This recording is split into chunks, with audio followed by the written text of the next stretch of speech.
মাত্র ২ বছরের বাচ্চাকে কফিনবন্দি করে রাখা হয়। শুধু তাই নয়, এই মৃত ব্যক্তিদের প্রতি বছর কবর থেকে তুলে নতুন পোশাক পরানো হয়, তাদের সাথে নাচ গান করা, ফটো তোলা হয়, যেন তারা এখনো তাদের পরিবারের সদস্য।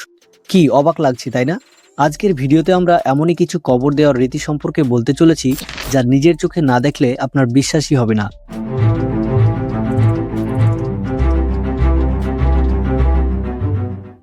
আপনারা কি কখনো উন্মুক্ত কবর দেখেছেন?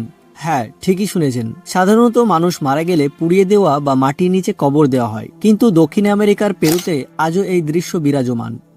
চাওচিলা সমাধিক্ষেত্র। তারা কবরে মাটি চাপা না দিয়ে খোলা অবস্থায় মৃত ব্যক্তিকে এমনভাবে বসিয়ে রাখে, দেখে মনে হবে মৃত ব্যক্তি আপনার দিকেই চেয়ে আছে। এদের নাজকা সিভিলাইজেশনের মানুষ বলা হয়। মৃত ব্যক্তিকে এইরকম বসিয়ে টেক্সটাইল কাপড় দিয়ে জড়িয়ে রাখা হয়। অনেক সময় মৃত ব্যক্তির খাবার, সরঞ্জাম, গয়না পর্যন্ত পাশে রাখা হয়। দেখতে বড়ই অদ্ভুত আর ভয়ঙ্কর। তারা বিশ্বাস করে মৃত্যুর পর তাদের আত্মা পুনরায় কখনো না কখনো আবার তাদের দেহে ফিরে আসবে। তাই কবরে মাটি চাপা না দিয়ে কাঠ ও কাদামাটি দিয়ে চারিদিক বাঁধিয়ে রাখে। চাওচিলা শুধু একটি কবরস্থান নয়, এটি একটি জীবন্ত ইতিহাস। Hanging coffin of Sagada. ফিলিপাইন্সের সাগাদা পাহাড়ের নিচ থেকে উপরের দিকে তাকালে শুধু হাড়, মাথার খুলি আর ঝোলানো কফিন দেখতে পাবেন। তাদের এই কফিন ঝুলিয়ে রাখার পেছনে রহস্য জানলে আপনাকে অবাক করবে। কাঠ দিয়ে তারা ছোট আকারের কফিন তৈরি করে। কফিনের দেহ না আটলে মৃতদেহ ভাঁজ করে বসানো হয়। অনেক সময় জোর করে ভাঁজ করলে মড়মড় করে হাড় ভাঙার শব্দও শোনা যায়। অনেকে বৃদ্ধ হয়ে গেলে নিজেদের কফিন নিজেরাই তৈরি করে এবং খোদাই করে নিজের নামও লেখে। যে যত পারে তত উঁচুতে কফিন ঝোলায়, কারণ তারা মনে করে যত উপরে মৃতদেহ রাখা হবে তত দ্রুত তাদের আত্মা স্বর্গে পৌঁছাবে। Glass coffin of China. চীনের পাহাড়ি এলাকার পাদদেশে আজও কিছু গ্রাম রয়েছে যেখানে গেলে আপনি মৃতদের সরাসরি কবরে দেখতে পাবেন, যেগুলি একটি ট্রান্সপারেন্ট কাঁচ দিয়ে ঢাকা থাকে, যা অত্যন্ত ভয়ঙ্কর। এগুলো কোনো সাধারণ কবর নয়।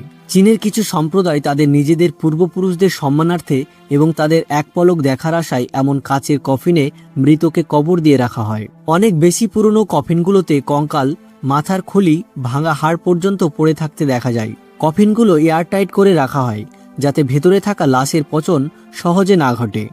Sky burial grounds. এটি এমন একটি প্রথা যা আপনার আত্মাকে কাঁপিয়ে তুলবে।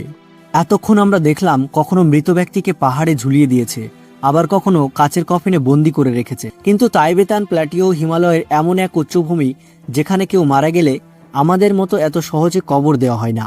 প্রথমে তারা মৃতদেহকে কিছু সময়ের জন্য ঘরের ভেতরেই রাখে, যেখানে পরিবার ও সন্ন্যাসীরা প্রার্থনা করেন। তারা বিশ্বাস করেন মৃত্যুর পর আত্মা শরীরের আশেপাশে থাকে, তাই আত্মার শান্তি কামনার জন্য বিশেষ কিছু মন্ত্র পড়ে। এরপর মৃতদেহকে নির্জন পাহাড়ের উঁচু স্থানে নিয়ে যাওয়া হয়। দেহটিকে মাটিতে শুইয়ে খুব হিংস্রভাবে কিছু মানুষ কাটতে শুরু করে।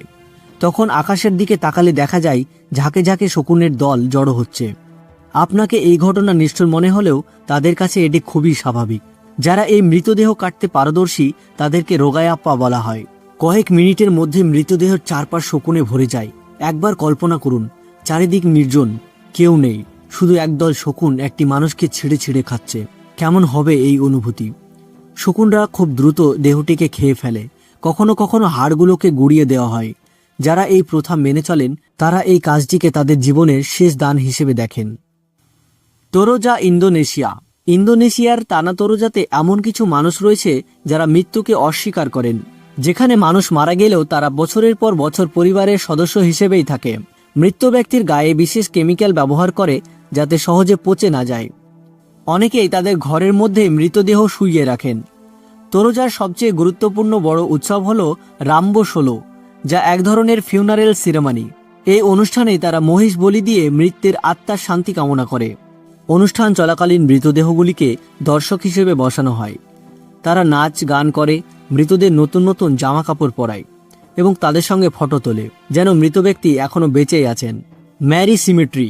1930 সালে তৈরি হওয়া এটি এমন একটি কবরস্থান যা নিত্য নতুন রঙে সাজানো। স্ট্যান লোয়ান প্যাট্রাস নামের এক ব্যক্তি এই ধারণা প্রথম তুলে ধরেন। সেখানে মানুষরা কবরের উপর মৃত ব্যক্তির ছবি এবং তার জীবনের বিভিন্ন গল্প লিখে রাখে। যেখানে অন্য কোনো কবরস্থানে শুধুই নীরবতা, সেখানে ম্যারি সিমেট্রি যেন মৃতরাও তাদের কবরের লেখার মাধ্যমে কথা বলেন। আজকের ভিডিওতে কোন কবরস্থান আপনার সবচেয়ে ভয়ঙ্কর লেগেছে তা কমেন্টে অবশ্যই জানাবেন।